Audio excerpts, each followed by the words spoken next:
It's an honor to talk to you. I remember what you went through when you first started talking to people, because I remember my grandfather saying, these guys are just talking to them. They're going to make excuses. I don't care what happened to them in their life. They did the crime. And that was the prevalent theory when you started interviewing these mass murderers. Correct. At the FBI, very, very much what's happening on the series, the Mindhunter series on Netflix.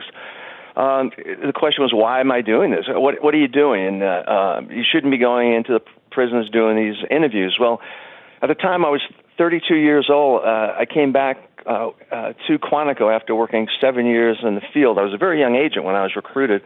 I just got out of the military. I had 4 years in the military, a couple advanced degrees, and came back. And was sitting back at the classroom now, I had to audit the senior instructors, and these senior instructors just didn't have their facts right. And how do I know that? Because there were police officers in the classroom that were challenging the instructors, and they say, hey, look, I worked the Manson case. You got your facts all screwed up. So here I am now, 32 years old, and I got to get up in front of these senior investigators from throughout the world and FBI agents, at some point. And what can I do to accelerate my learning? So in the old days, we had what we call road schools.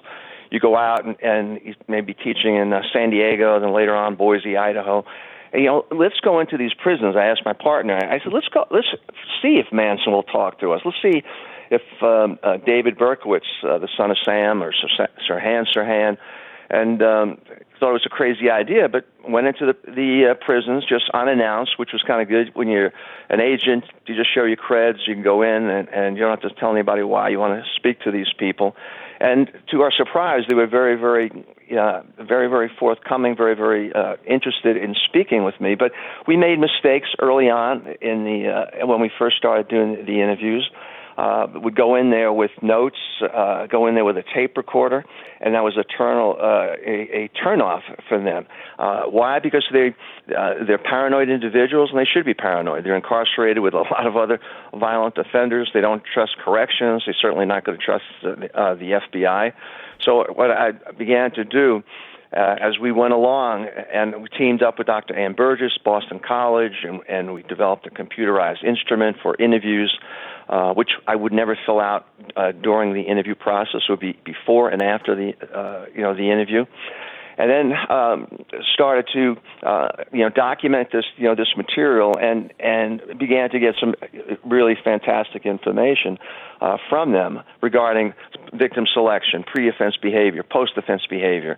Then I started thinking, what can I do creatively to create a situation where I may cause David Berkowitz, for example, to go to the gravesite of his victims, or to inject himself into the police investigation. Well, the bureau stood afar. They were really against this. What the hell are you doing? This kind of work, and they were really the last ones to embrace my own agency. They were waiting for me, I think, to screw up, and then they'd send me to Butte, Montana, to work cattle rustling, cases or something like that. So they were the last ones, to embrace it. And then when I got really some international publicity, and I was doing so many cases, but then when I hit the Atlanta child killings was very controversial.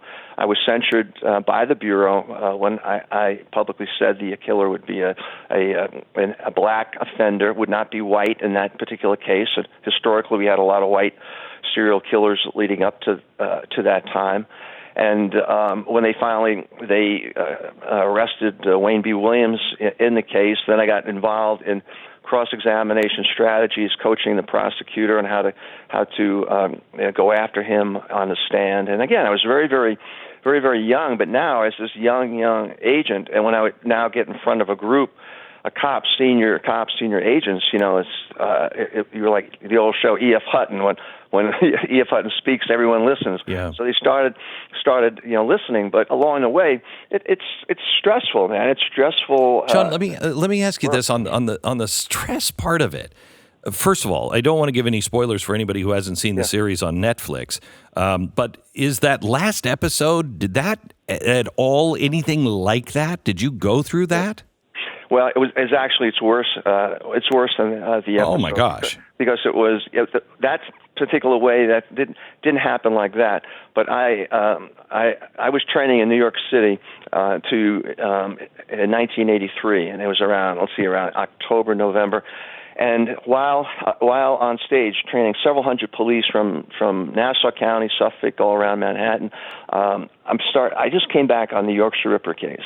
I have to go up to Alaska, where a guy is hunting down women. He's abducting women, stripping them down naked as he takes them to his airplane, flies them up into the wilderness, and hunts them down. And then there's the Green River killer in Seattle, Washington. So I had this anxiety attack while on stage, and I know my material so well that my mouth is talking, but my brain is elsewhere. And I feel like I'm having a heart attack. I'm perspiring. I'm saying to myself, I'm saying, Douglas, man, you got to regroup. You got to come out of this, refocus, focus. And so I got through it. I don't think no one ever said anything. No one ever detected it.